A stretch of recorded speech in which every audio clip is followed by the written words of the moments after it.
Welcome back, everybody, to the Dusty Bender Podcast. I am one of your hosts, Chance Watson, with you as always, Taylor Wells. And folks, joining us as a very special celebrity co-host, joining us today, the man, the myth, the legend, Bobby fucking Ryan. Bobby, on a scale of Joe Thornton announcing his retirement shirtless to, I don't know, Pierre Dorian, how are you doing today? Oh man, I'm just gonna split that and say I'm right down the middle between Perfect. That is perfect. That is way different ends of that spectrum. We had to get a good scale right there. I love it. I'm doing great though. I'm doing great. That's awesome. Glad. Before we kicked up, you're talking about how it's getting kind of cold over in Nashville. Yeah, not enjoying it. The golf season's kind of ending here, and you can generally get around, aside from January, but there's no playing golf right now. It's freezing, and we're getting down below 32 at night some nights. Baby. So yeah, not quite the way I would like it. That's why I head down to Georgia when I can. I got a place down there, and 4 hours away and 20 degrees of difference. So I'm trying to stay warm. Yeah, roll over to the frost delay text message, huh? Yeah. Oh yeah. Nothing worse. Nothing worse. How is the golf out there? You know what? Nashville's it's not a golf city by any means.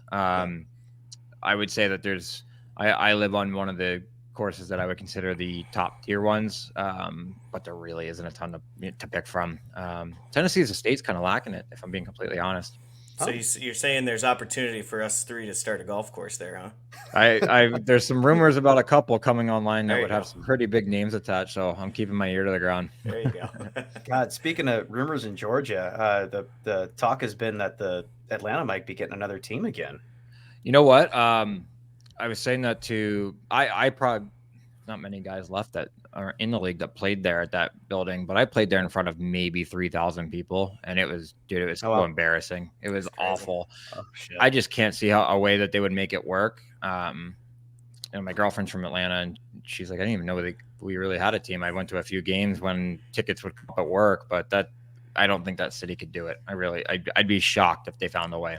I mean, there's a difference between 15,000 people and 3 fans, like a $15,000 or 15,000 fan arena, and what Coyotes are doing down there in Tennessee, right? So yeah, and what? Honestly, I don't. If you put them in a college hocky barn, I don't know if they would make it work in Atlanta.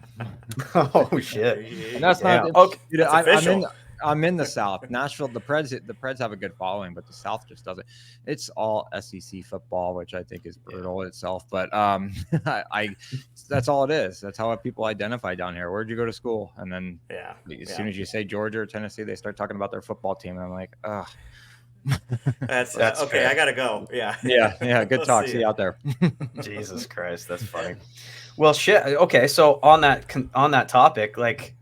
The rumor mill has been a brewing, whether it's relocation or if the NHL is going to push a new. So if you had to pick a city that you think it would work in, where do you think? Because rumors of buzz, like they've got, Salt Lake City's been mentioned, Kansas City. I could see either of those places working, but I think this was the thing a while ago that Kansas City was quite content with what they had. From a sports market and the Chiefs being so dominant there. But I do think Salt Lake City, having lived not far from there for a long period of time, they don't have a huge hockey following, but they have a sports following. And I think that they could be very successful there. And they're Utah's so spread out, right? Salt Lake City in itself is a small market, but people would come for Utah's so spread out. People would come into town for those games, I think. No, that makes total sense. Yeah. No liquor sales at the arena though. So that is, yeah.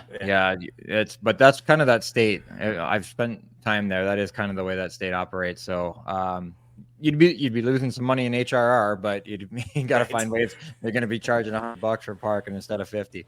Sure. No chance of a Canadian team, eh? I don't know where you put them. I've always heard Hamilton and Quebec City. The problem with Quebec City is the arena is really small, right? And old, I believe. You could put an NHL team in just about any Canadian market and you'd find a way to get people in the door. But the problem is you put them in Hamilton, it really saturates the Toronto market. And you put them in Quebec, it saturates the Montreal market. So it's just, I just don't know where you put it. And, you're not putting a team in Moose Jaw or Saskatchewan or anything like that. Right. So sure. I think if there isn't a chance for expansion, it's going to happen inside the United States. Yeah. Houston's the other one, right? I think there's been a little bit of talk about Houston, but it sounds like definitely probably not Atlanta, right? So I doubt it. I sincerely doubt it. Yeah, and I don't know. Houston's got the population, that's for sure.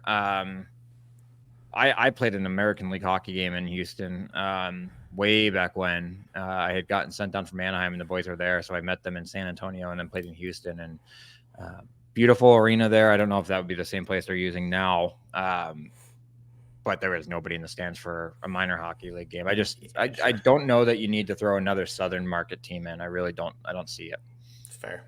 Yeah, that makes sense. All right, so side deviations off of expansion teams.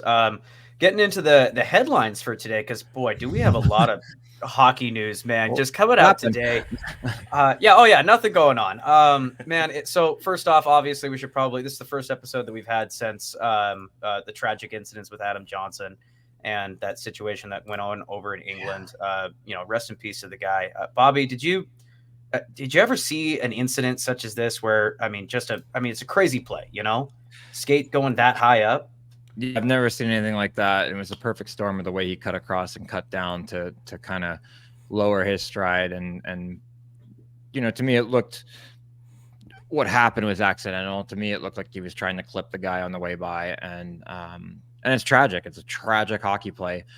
I've seen a lot of cuts. I've seen a lot of back of the leg.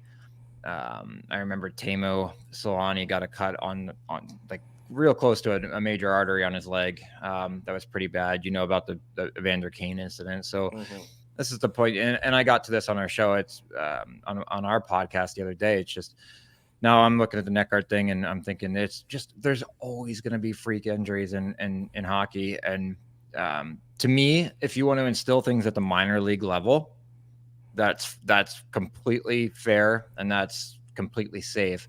But I think once you're an adult and you get to the National Hockey League or a professional league, it should be a player's choice. And I got to stand by that. But, it's going to be interesting to see where it goes because I'm sure the insurance companies are cracking down on some teams and players right now. Yeah, I think it reminds me a little bit of when they started really moving everyone towards the visor. Yeah. Right. It's that same thought, I think, is a good way to kind of look at it. Right. Did you come into the league with a neck guard? Did you not? Do you have that choice to wear one if you want? Because thinking back to, we played very minor league hockey ourselves, right? So, but thinking back, it's not exactly, it's a turtleneck of cardboard essentially, right? So I'm with you on that. I think there's a little bit of chatter going around. This was some sort of targeted thing. I just watching the video and playing hockey.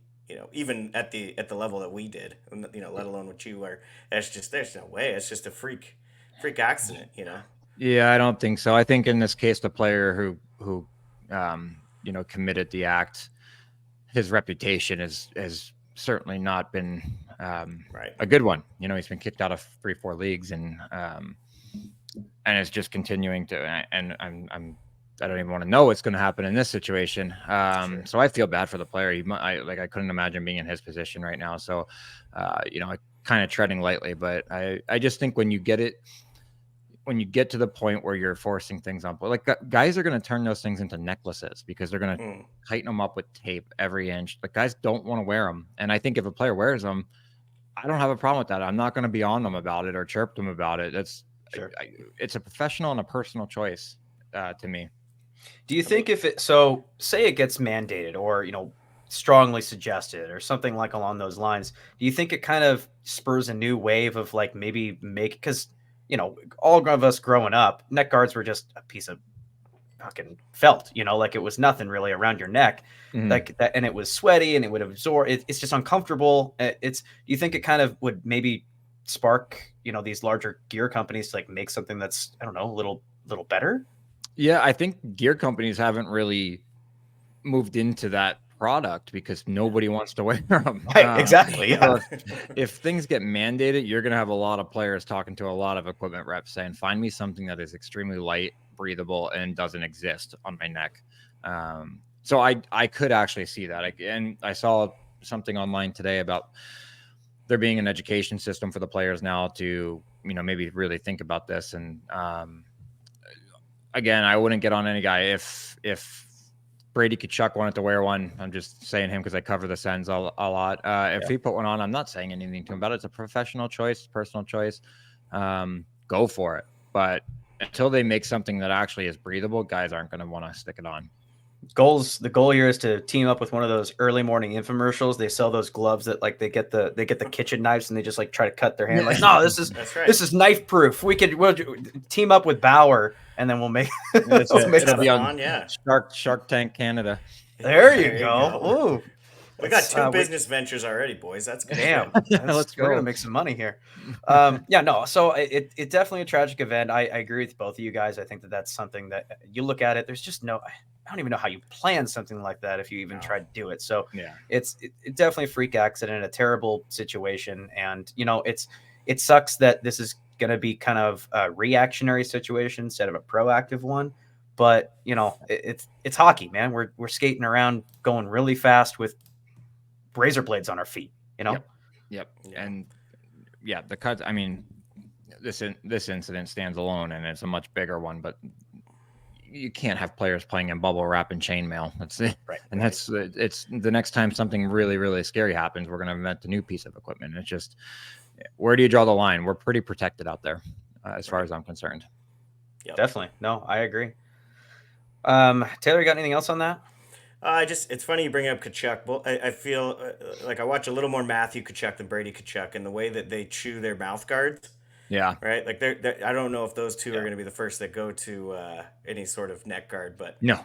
Yeah. I'd be very surprised. Yeah. I remember the mouth guard thing. Every year you'd come in and you get to training camp and they're like, "Do you wear one?" And my older generation, no. Right. The young guys do now, and they're clear, and you can probably barely tell except for when they're chewing on them all day long. Mm-hmm. But for me, it was like, I don't want to wear it. All these teeth are going to come out anyway, more than likely. Let's just be honest, right? And I get the concussion side of things, but I'm like, if I get hit hard enough, I'm gonna get concussed. It's just the way it's gonna be. Right. And if I take a headshot, I'm gonna get concussed.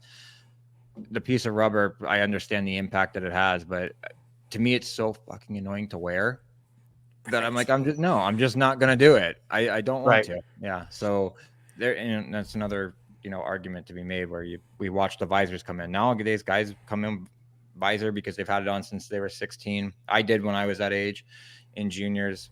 Mouth guards are selective, but most guys wear them nowadays.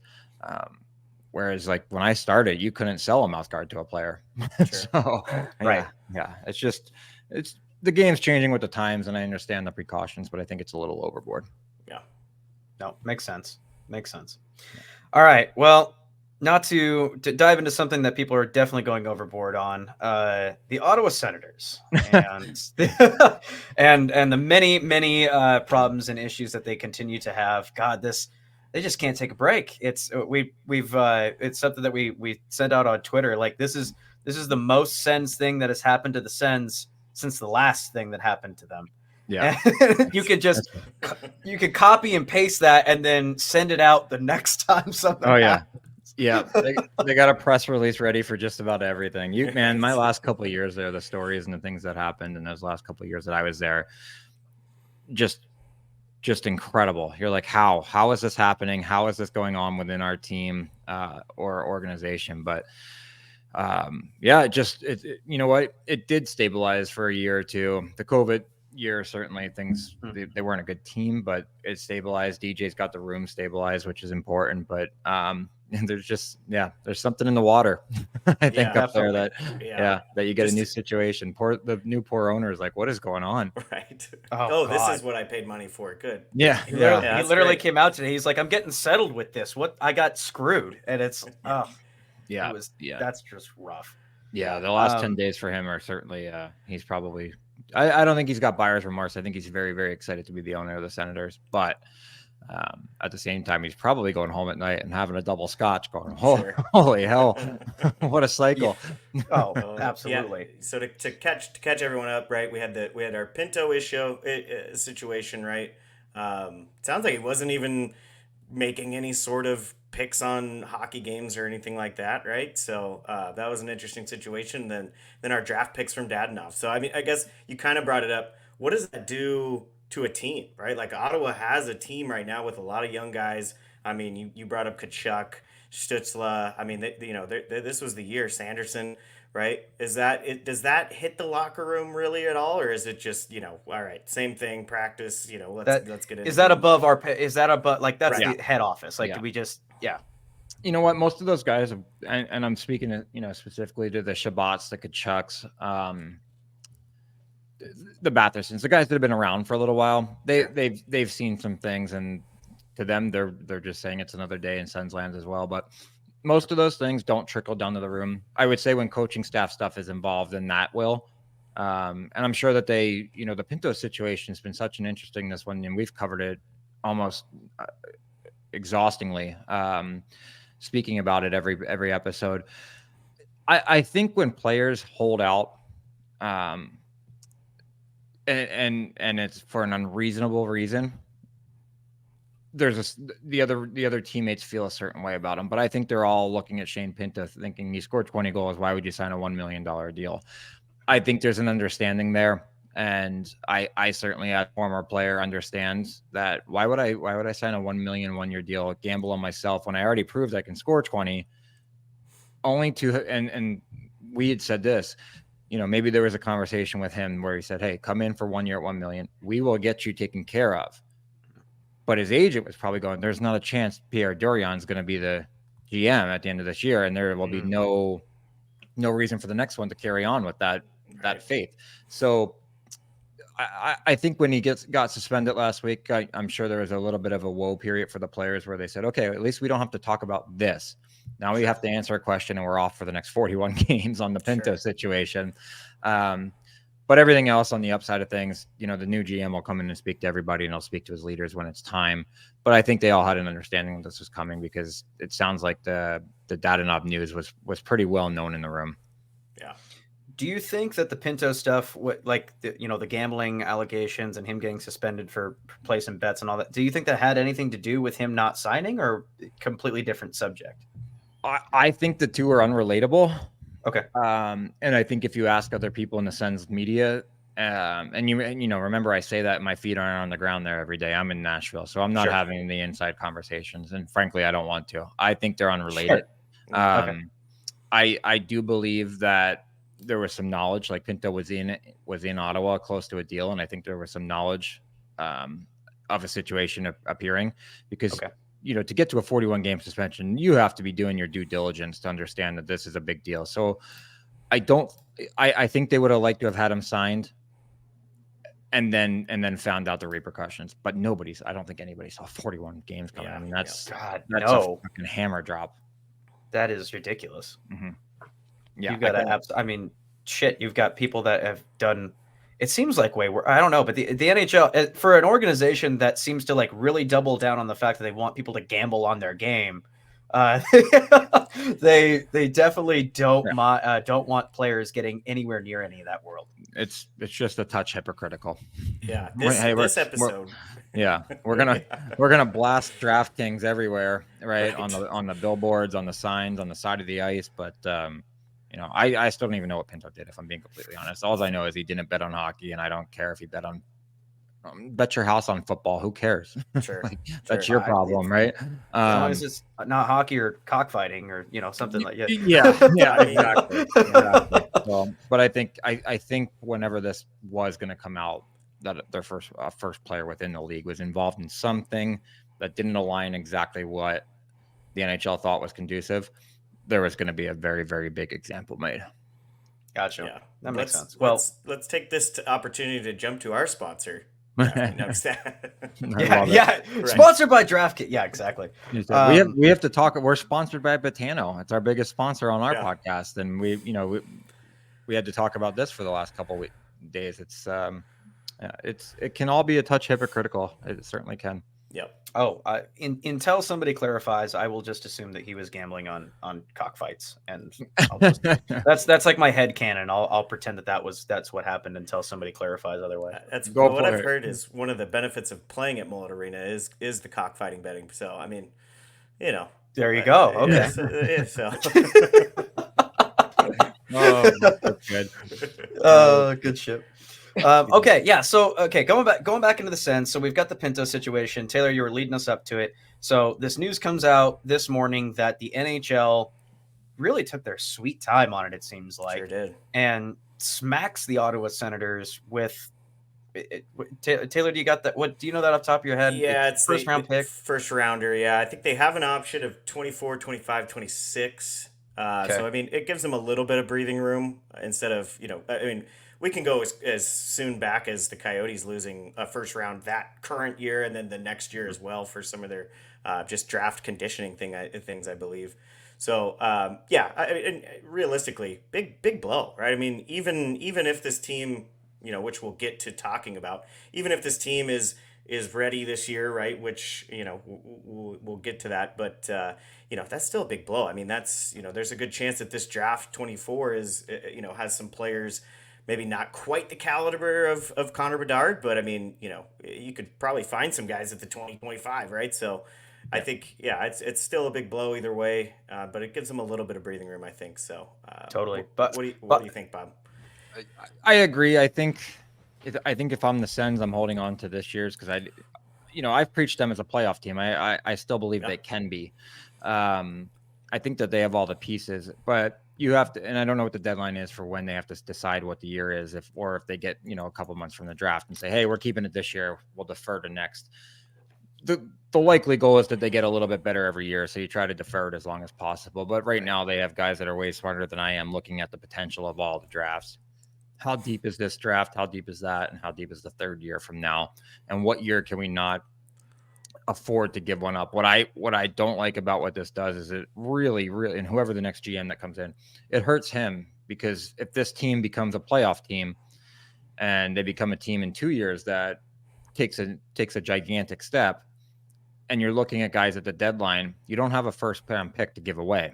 Right. And that's what deadline rentals and high end caliber players are going to cost you.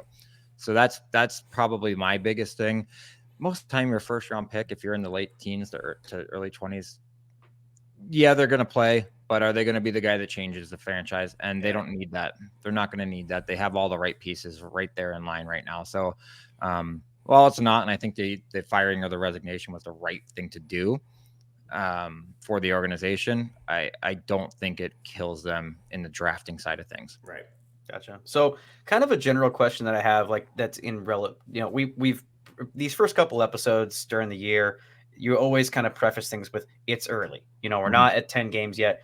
Bobby, you've been through plenty of seasons. At what is there a game mark where you finally have an idea of like, okay, this is going to be a long season, or okay, we got something here. Like this might be for real. Like we might actually be good. Like, is it the 10 game mark, 15 game mark, 20 game mark? I would say closer towards the 15 to 20 range. Okay. And that's the problem, is because you can be sitting out in the true, I guess, area is the American Thanksgiving. The teams that are inside the playoffs in American Thanksgiving are generally the teams that get in. Now, take that with a grain of salt. If you're within 2 points, you can consider yourself in, where we've got 2 points and 2 games in hand on a team, whatever. You're going to think that way. But I think at 15 games, your team should have an established identity. Are we a team that comes to work every night? Are we a team that is a little bit more run and gun than we thought we would be? Are we this, that? You start to get an idea and a picture of what the team's going to be. And then your coaches really, really start to hammer on what it needs to change. You can't get yourself in the first 15, right? You can get yourself within spitting distance, or you can get off to an 8-0-1 start like Boston. But at the same time, you can certainly get yourself out of playoffs within 15 games. And some teams are doing that. So, gotcha. But I do think that that's the mark where you really start to understand what you have and what you have going forward for the. So I asked that because we're coming up on, I think the most couple teams have played 10 games, but mostly are in the 7 to 8 to 9 area. Yeah. We spoke before a little bit about that before the season was going. You're talking about the East. Things are going to shake up. You've got retirements in Boston. Is it the year that some teams are going to take that step up? And Ottawa was one of these three teams that were really kind of, the name was thrown around of like, okay, this might be the year where they take that next step to be a wild card or maybe even higher up based on how far teams fall. Obviously, Boston's showing us all, anybody who doubted that Bergeron leaving was going to affect them, they seem to be proving all of us wrong. But Ottawa was one of those teams. They were. Yeah, they were, and they still can be. Absolutely. I mean, this guy, and I get to cover this team so much, and the sky's falling because they lost 3 in a row. Every team in the league is going to lose 3 in a row for the most part at one point this year. Some are going to lose 5 and 8. Every team is going to hit that slide. For me, they had a lot of changeover in the roster. They had a lot of guys that were hurt coming back. The goaltending wasn't great out of the gate. It's getting better and stabilizing. They sometimes get very guilty of being down by 1 and starting to chase a game that doesn't need to be chased. And that's a growing pain that they're going to have to address 100%. But I still have faith that they're going to be moving up the board in the Eastern Conference this year quite a bit. Do they make the playoffs like I had originally said? I don't know, but they're playing 500 hockey and they're in 7th place. That's hard to stomach when you're only at 500. You've had 2 bad games and you're at 500. They could very easily be 6-2 as opposed to 4-4 right now. So I still think that they don't have to change anything. For me, systematically, they just need to find ways to win games that are close, and they haven't done that consistently yet. But I think they will. Yeah, I think it's a good point you brought up. A lot of turnover, right? I mean, Cat leaving. I think a big one when we put a lot of emphasis onto this ourselves is goaltending, right? You could bring in an elite goaltender, but they haven't been there, right? So I think, and they're a huge part of each team.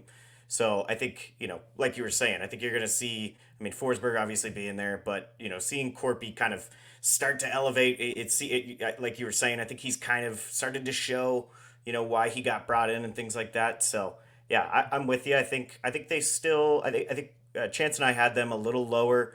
But again, it was just a fight, right? I mean, that division has some depth to it, and so trying to guess on paper before the season starts what team is going to take that next step, I think is definitely going to be tricky. But yeah, we're sitting there.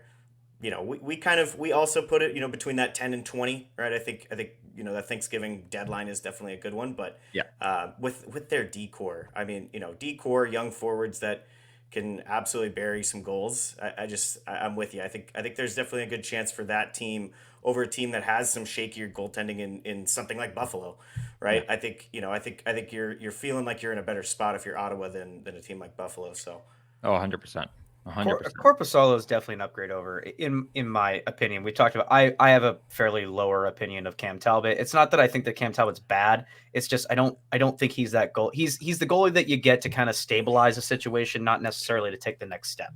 Yep. And I think Corpy has the capability to be that type of goalie, whereas Talbot does not. But Corpy it's. You always look at the situation where, okay, he was with Columbus. Well, he gets a pass because Columbus was kind of a weak team. You go, okay. And then he goes to LA where, he wasn't there for very long. So then you go to Ottawa where it's like, okay, this is his time to shine. This is a team that's supposed to be taking that next step. We'll see. I think it definitely is too early. I hope that he can get some more consistency. And I think he will. We saw it on the weekend. He stabilized a little bit, and I think he's capable of.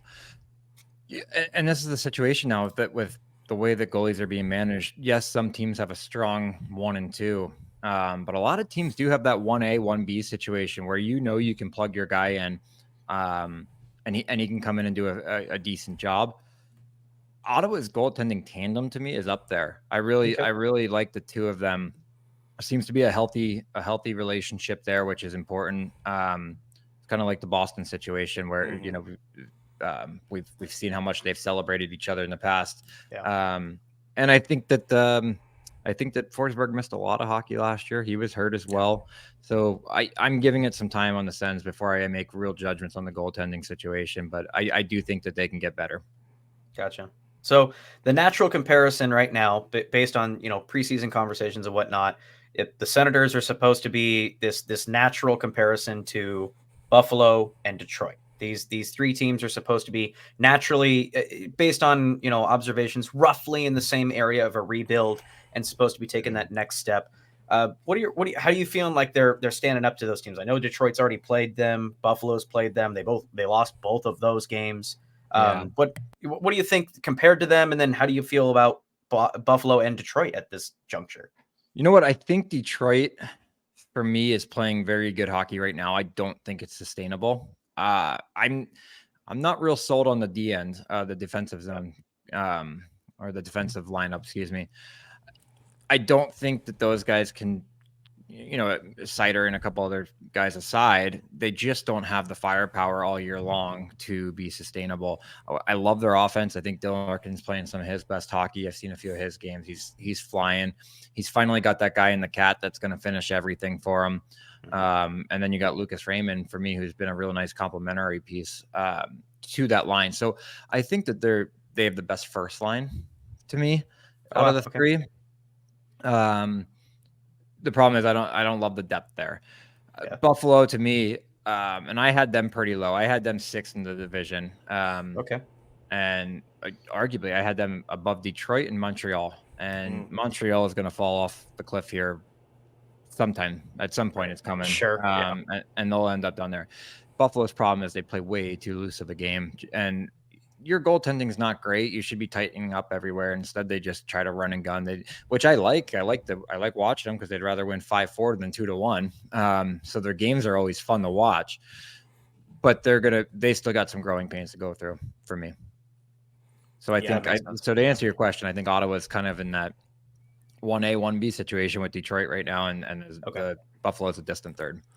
Yeah, I think you made a good point with Detroit. I think, right, defense is clearly a problem. I mean, we've been talking about that ourselves, but I think you get past that first line of Raymond, Larkin, and Cat, and I mean, you walk up to a quote unquote hockey fan on the street and just dare them to say who their second and third line players are. I think they're starting to kind of pull up some question marks and stuff like that. So I think that's definitely.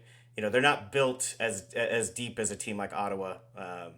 So I think it'll be an interesting one to see. And that's why we keep kind of coming back to these three teams is that talk. But completely agree. Yeah, and there is the acknowledgement that because I agree with both of you guys. Like the depth is a problem on that team, but it has somehow it's still not good, but it just shows how far that depth has gone because how bad it was. Because that second line it's now at least respectable, I guess you could say. When you put David Perron on a second line, he's a solid guy's solid. He's got cups, the guy is absolutely solid. This is loosely a Kraken podcast, so we're big fans of Spronger. So we like him. That's pretty solid. God, if Robbie Fabry could just stay healthy, poor guy. He can play. Yeah, he just. I played with Fabs for a year. I absolutely love Fabs. One of my favorite guys I've ever played with, actually. Really? I loved him. Yeah, great guy, great team guy. But just hasn't been able to get on the good side of injuries, and that's and you never get to hit your stride because you feel like you're starting to come back from something and something else happens. So I'll always be pulling for him. I really do hope that he can find a way to stay consistently healthy because he's got a lot to offer a hockey club. Totally. Yeah, totally. Absolutely. No, I totally agree with you on that. I think that Buffalo we kind of said it in our preseason wraps, this is going to rely a lot on Levi being the real deal. And and it's such a small sample size. And that's an enormous amount of pressure to put on somebody who had Taylor, what was it, 7 games? Yeah, 7. I was going to say 9 earlier, but I think you're right. I think it's 7. Okay. Yeah. It's not a big, not a lot. Yeah. No, it's not a big thing to go off of. But the way they play, he has to make, you call them grade A chances, I guess, or grade B chance. He's got to make some really major grade A saves every night to keep that team in it. And I do think he's capable in spurts, but he's so young. It's a lot for a young goaltender to backstop a team that plays that way. So, and why I have him down there. I think Dahlin and Owen Power are a great 1-2 defenseman combo. And I think Power is only going to get better. I really like the way he plays. So a lot of positives in the team, Tage Thompson and some other guys, but just way too loose. And it's hard to win that way. Yeah, Oh, that makes sense. stick Devin Levi on the Toronto Maple Leafs like Samsonov's having to deal with, right? And it's Yeah. just you're gonna have those growing pains. So Yep. yeah, Absolutely.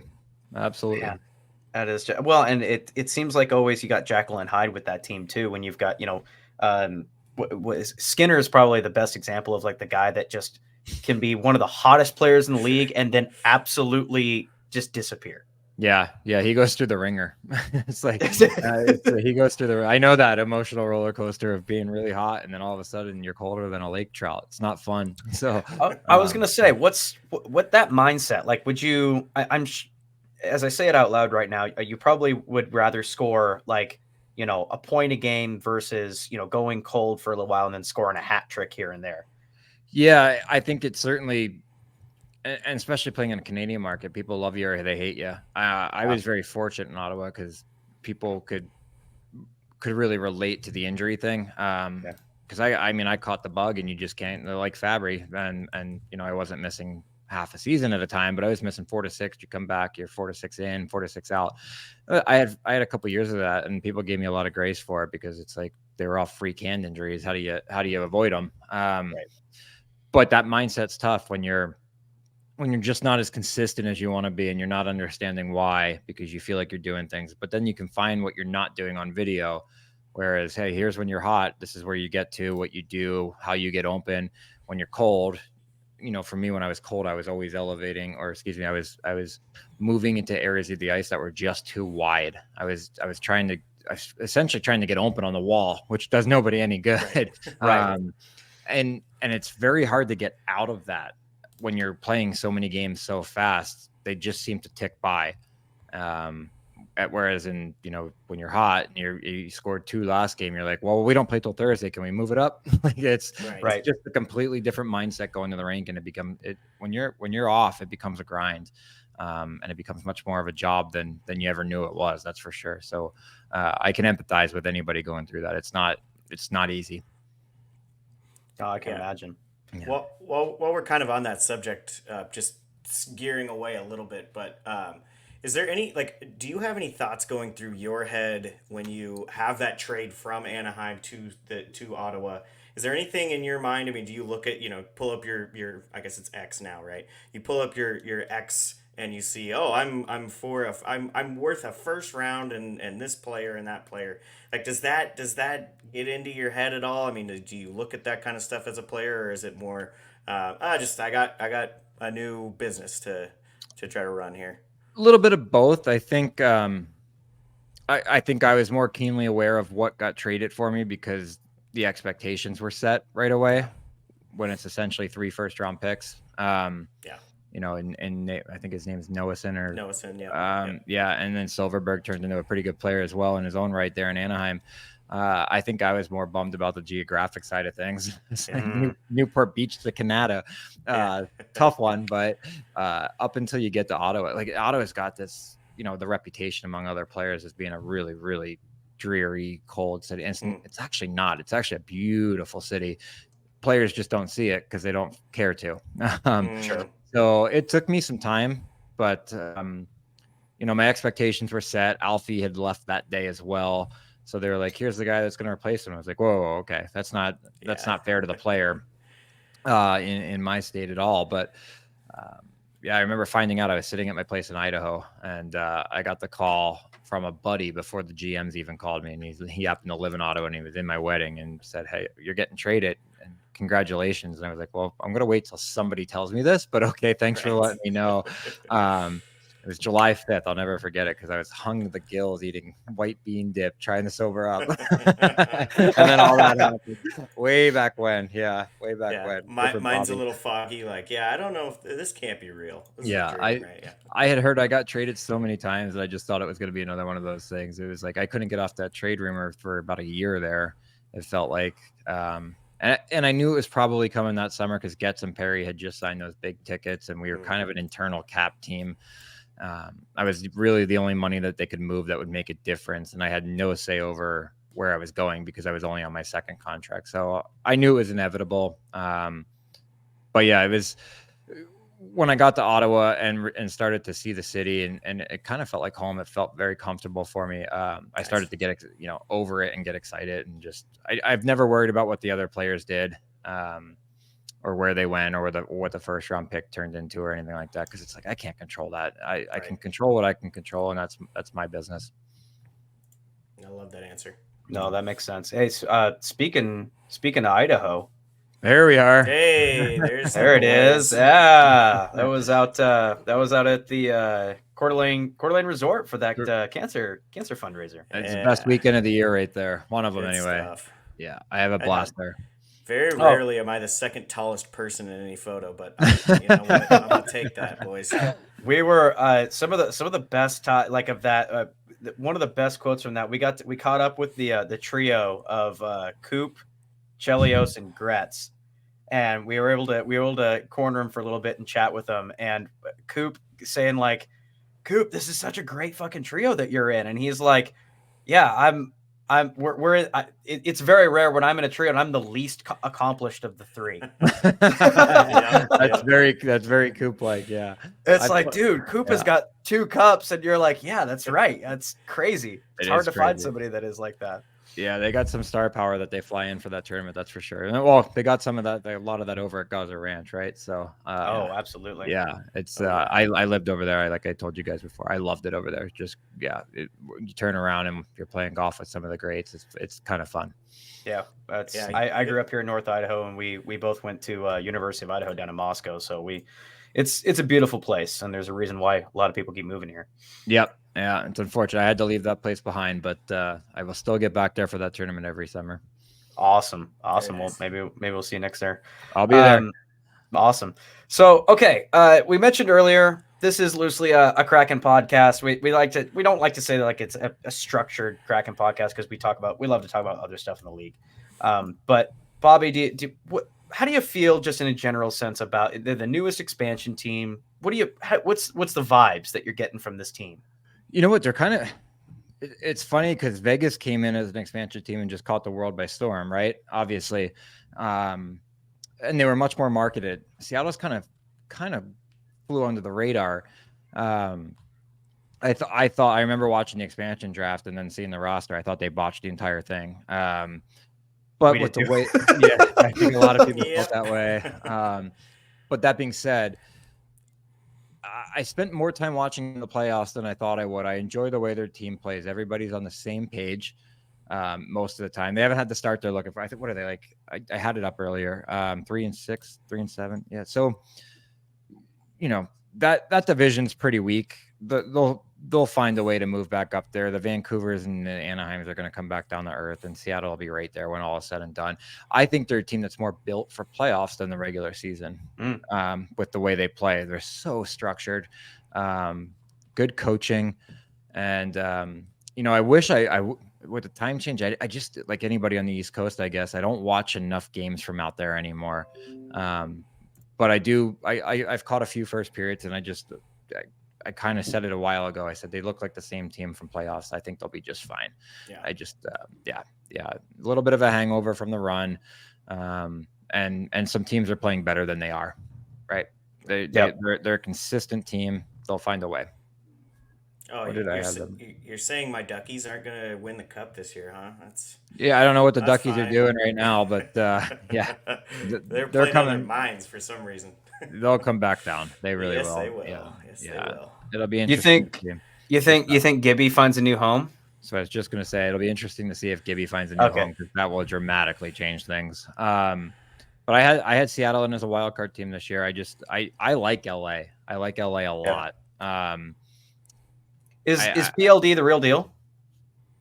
I think he is. I think that he's been waiting to play in a place where there was less media attention on him. That's why everybody kept saying he's just waiting to get the free agency or whatever it is so that he could go to Montreal. And I thought, I don't know him at all. I've never met him. I said, I feel like he would do better in a market out west that would fit his style a little more, the Western Conference than the Eastern Conference. And and somewhere under the radar, and that's what he's found in LA. He can be who he wants to be and play the way he wants to play within the confines of the structure, and I think he's doing a pretty good job of it. I'm a believer in him. Yeah. Would you? That's Yeah. Oh, go ahead, Taylor. I was just gonna say, would you say that I mean, around the league, is that kind of a I, we kind of speculate on it, but like playing in those Canadian markets are pretty tough. I mean, there's a couple, I'm sure Boston, Pittsburgh, those kind of places have that pressure, that media attention, and things like that. But we always kind of get this feeling, and Twitter likes to tell us these things as well, that is an issue. But I mean, is that something? I don't know if that's actually something that the players feel. I would say the Canadian markets such as Montreal, Toronto, Vancouver, Calgary, now Edmonton because of the McDavid factor.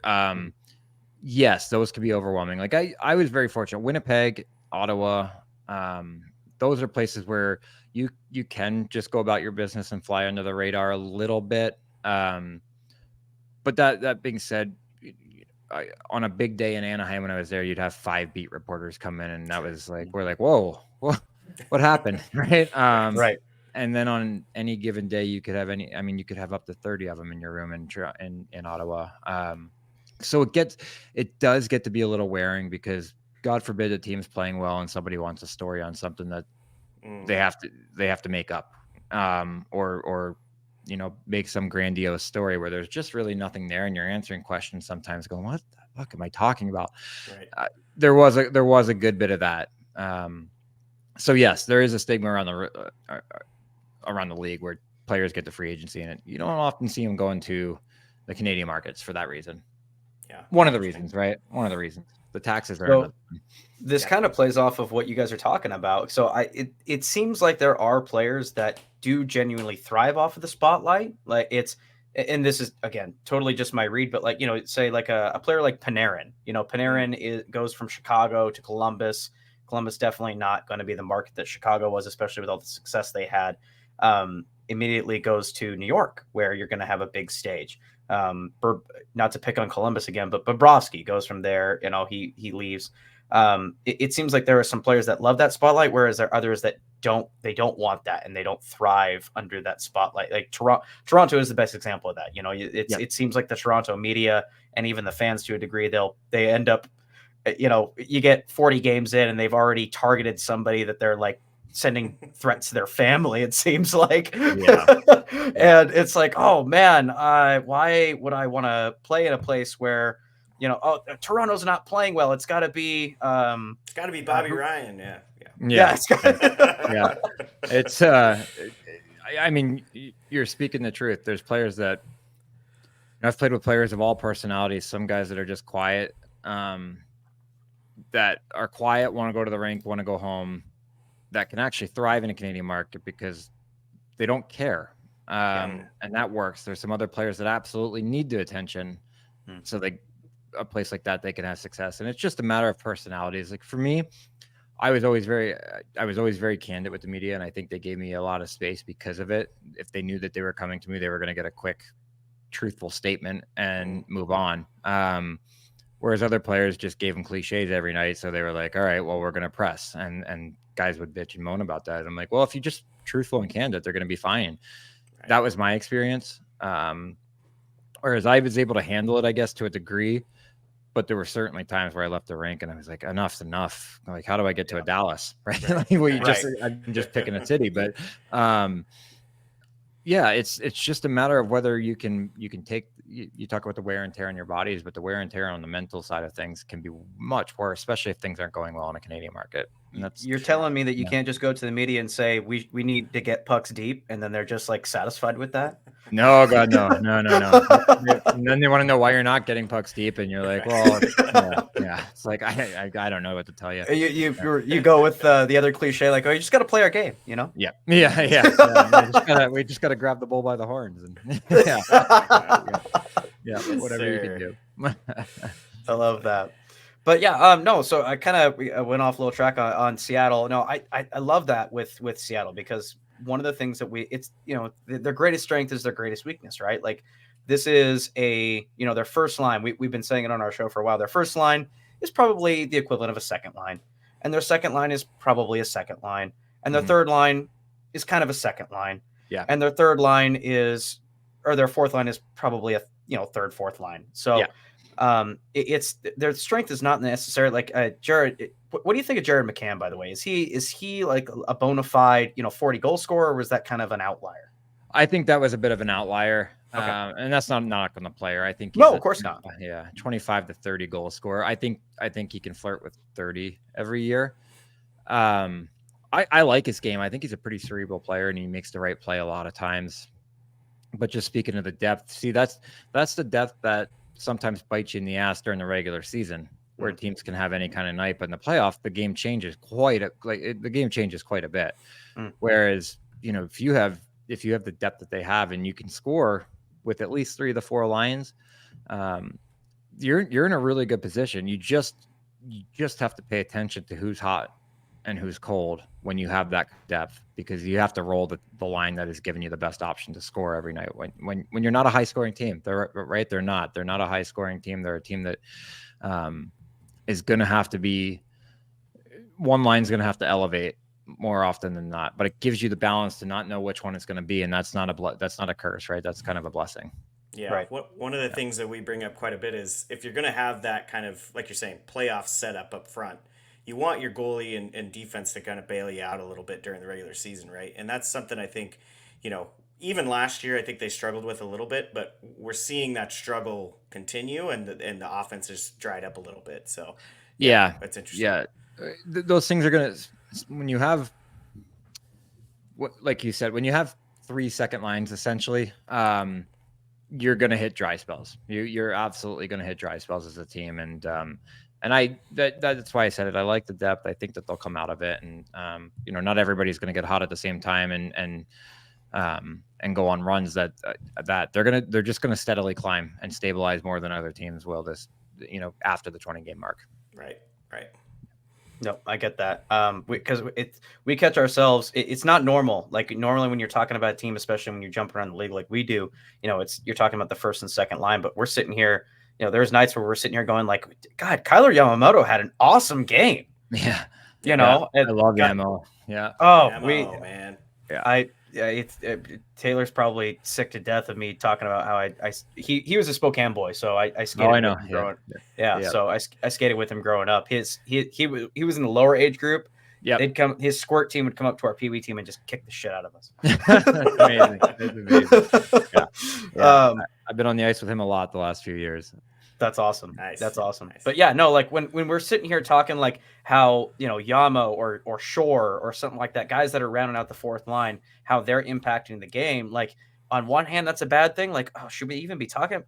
Is it weird? Is it bad or good that we're talking about these guys all the time? You know what I mean? Yeah. Because normally your fourth line is reserved for, like, if you just didn't get scored on, you had a good shift. Exactly. When you're looking at guys thinking, why aren't they scoring with 8 to 10 minutes a night? Right. It's hard. It's hard to get into games like that if you're that guy, especially as a guy like Yama's played with some pretty good players and put up some points. Yeah. And now he's playing a different role, and it's hard when you want to contribute offensively, but sometimes you just have to live to fight another day and not get scored on. Right. That's what the role is down there. That was my hockey career right there, just not getting scored on. So don't get keep it even. That's right. It's bare minimum anyway. All right, so kind of talking about the Seattle Kraken a bit. Now we can move into so Bobby, what's looking around the league, like teams that are hot to you right now? The thing that just stands out to me recently that's fresh in my mind, teams that are kind of we're not to the 15 game mark that you said is the real true test, but teams that are kind of standing out like now, like the Yotes are, I'm not going to say they're good, but they're not bad. They're not bad. They're which is progress, right? Yes. That's progress. Yes. Yeah, that is progress. They haven't played themselves out by the 10 game mark, so we're talking good things. They were, sure. I mean, if you look at the way they were picked to go, I think 500 hockey for them is phenomenal. But they can score a little bit. They got some players that can play. They won't be there at the end of the season by any means. No. I don't see that being the case. I think if I was looking at teams that really surprised me, on the positive side of things, I would say, and for me, I picked Boston to finish second, got assaulted for it. I'm like, no, they're too good. You don't. I mean, I know what you lost, and I understand, people's feelings around that, but you still have one of the best decors in the league, a great goaltending tandem, and some guys that can put the puck in the net. And Pavel Zacha is a guy that I had said was going to have a breakout year. He's proving to be there at that point. So Boston, Detroit, I really didn't think Detroit was going to be the way they are so far. Do you think they can keep it up? Detroit for a little while, but not for the season. No. Are they a wild card team? Like, are they No. going to be in that conversation? No. Okay. I think they miss it. Yeah. I don't believe so, even a little bit. And then on the negative side of things, I guess. Actually, I'll go back to the positive. Vegas and no Stanley Cup hangover there. Right back to business as usual. I love that team. Colorado, I love. Like everybody else, but I was thinking Pittsburgh would be better, and they're not. Yeah. They're not a good. They don't look good. Even the nights that I've seen them win, I'm like, yikes! Like they just don't seem to have the chemistry that they always have. And then I was kind of scrolling because the other team that I was thinking about was Minnesota. I picked Minnesota high this year. I love them.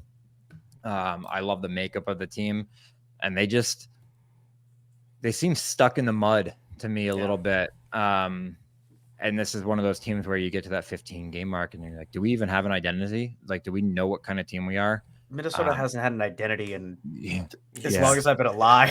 Yeah. And I thought Billy Gannon, I thought they brought in a guy like Pat Maroon to help establish them a little bit in the room and give them something different. And I thought Billy Guerin was the guy. I'm not unsold on them. I just don't like where they're at right now, and I don't like them going forward. And I'm gonna regret that pick because I had them going in the playoffs pretty good too. Gotcha. Yeah. I've always said that I like to describe Minnesota as aggressively average. That's a great way to it's a great way to put them right now, and I'm not liking it.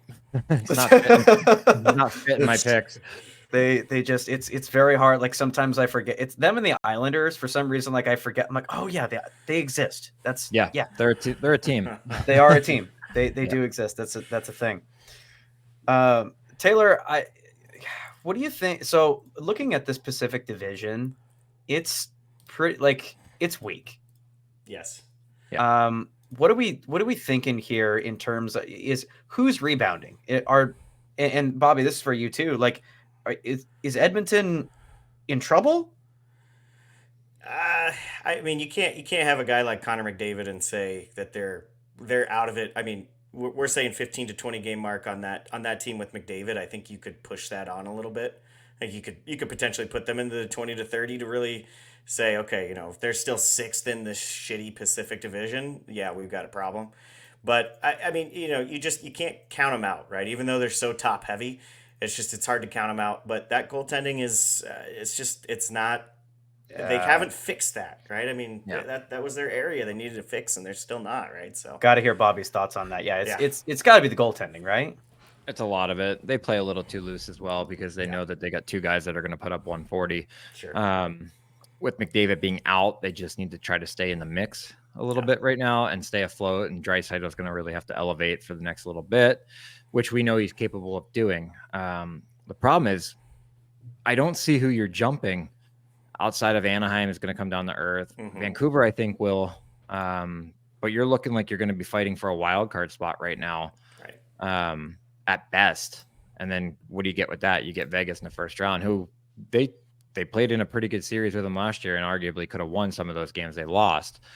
But you can't.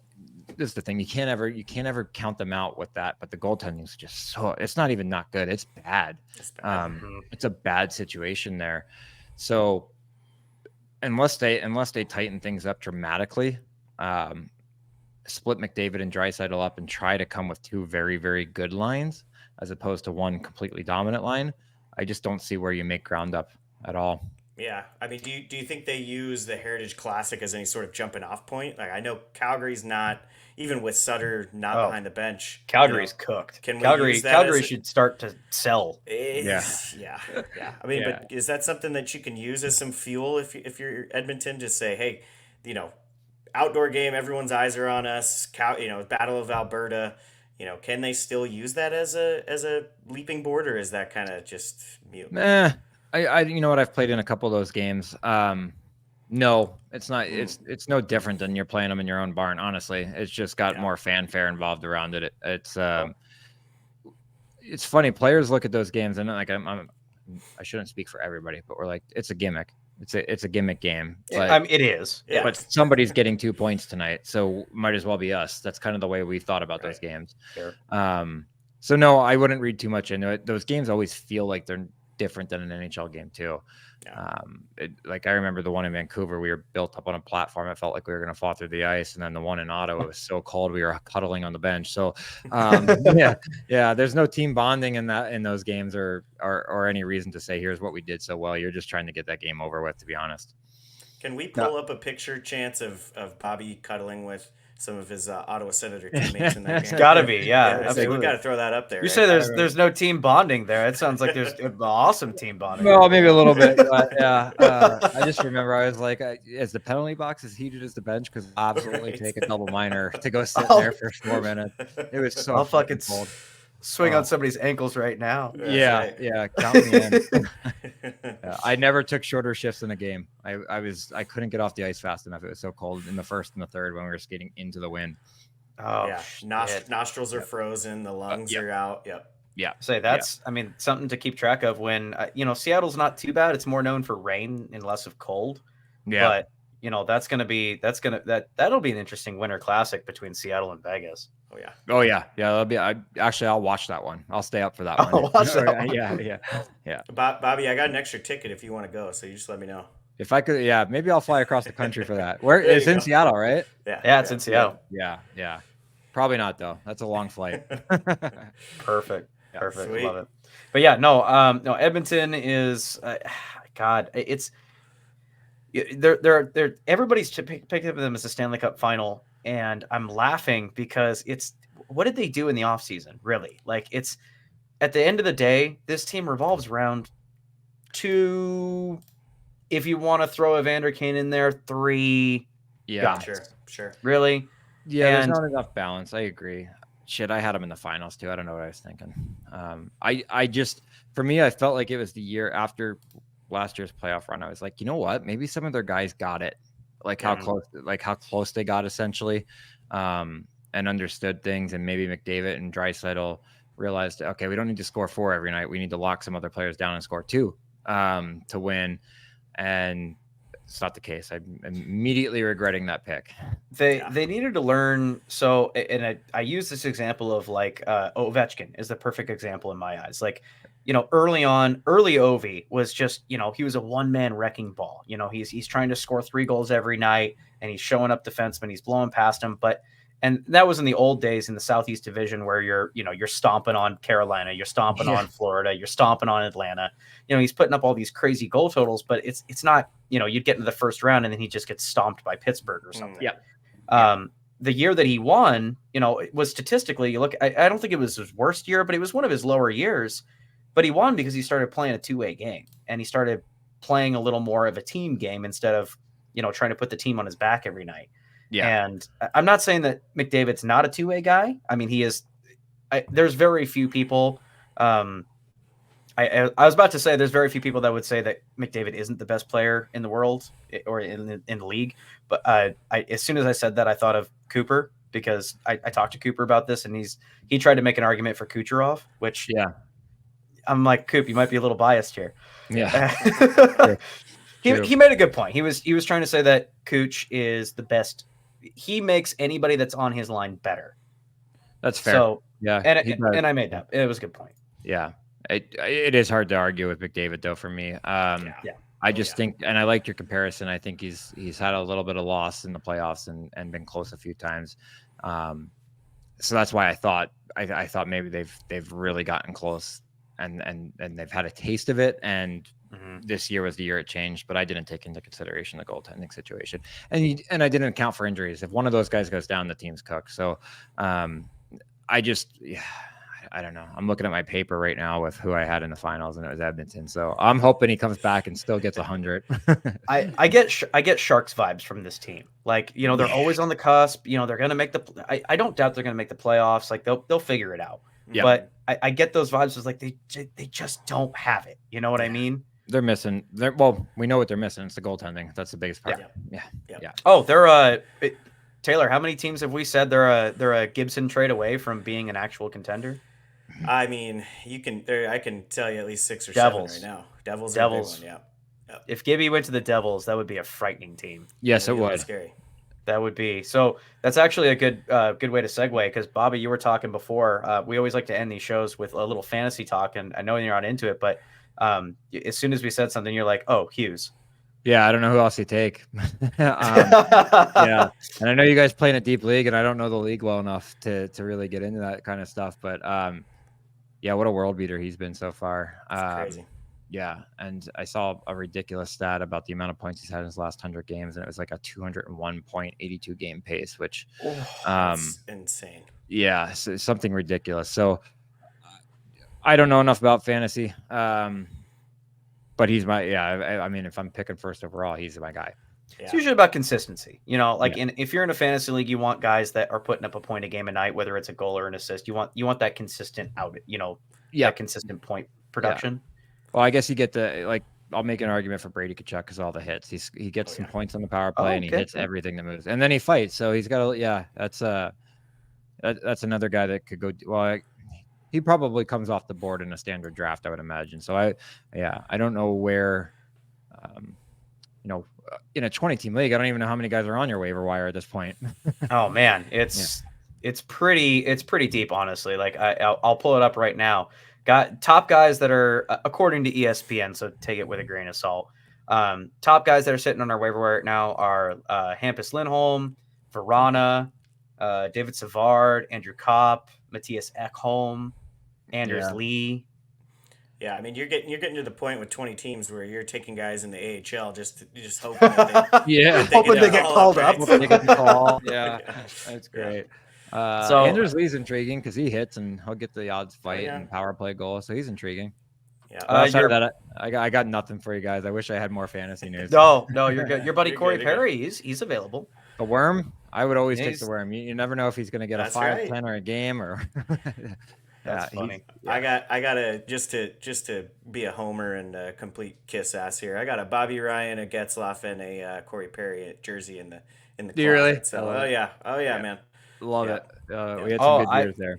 Yes, I damn near picked up when you were on the Wings. I damn near picked up one with your name on it. There you go.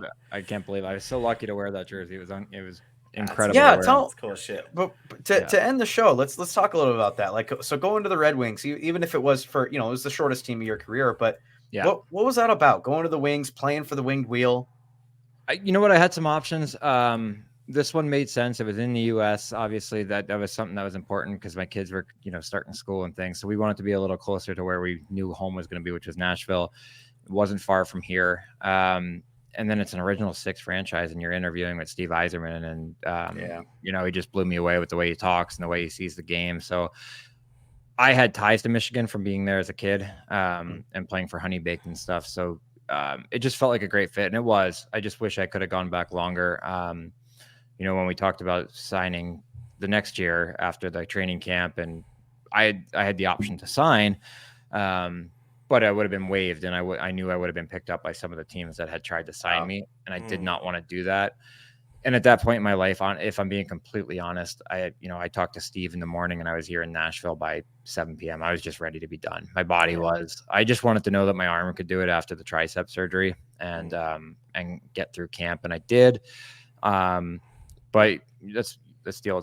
When you think it's time to retire, it's already time. So, sure. So I moved on, and I made the right decision for myself and family, and starting life after. But I'll never forget wearing that jersey, even for a year. Seeing the locker room and being in that that historic area was just incredible. Sick. Yeah, it was great. Yeah. Talking with Yzer, it's the saying is the Yzer plan. The Yzer plan is the Yzer plan real? I think it's starting to be. They've drafted well, and it's very, very detailed. So yes, it is. Gotcha. I love it. All right, Taylor, you got anything else? No, just a big thank you, man. This you. has been good. It's good sitting down, bullshitting, and getting someone who actually knows the game more than we do sitting here. So has been through it. I appreciate it. I thank you guys. We'll do it again. course. Bobby, shout out real quick. What's your show? Yep. Oh, coming in hot with Nice. myself, Jason York, and Brent Wallace, and we cover the Sens. We're actually on StreamYard as well, the same platform. So we're on YouTube and all the platforms. I don't know anything about it, but our show is called Coming In Hot. And if you're looking for some Sens chatter, and we cover most of the league as well. But we're having a lot of fun, and there's a couple former players and a really big media guy in Brent Wallace there. So we got a good group. Love it. Awesome, man. Awesome, man. Well, hope to have you on the show again, and we'll talk to you soon. Sounds good, fellas. Thank you for having me. Thanks.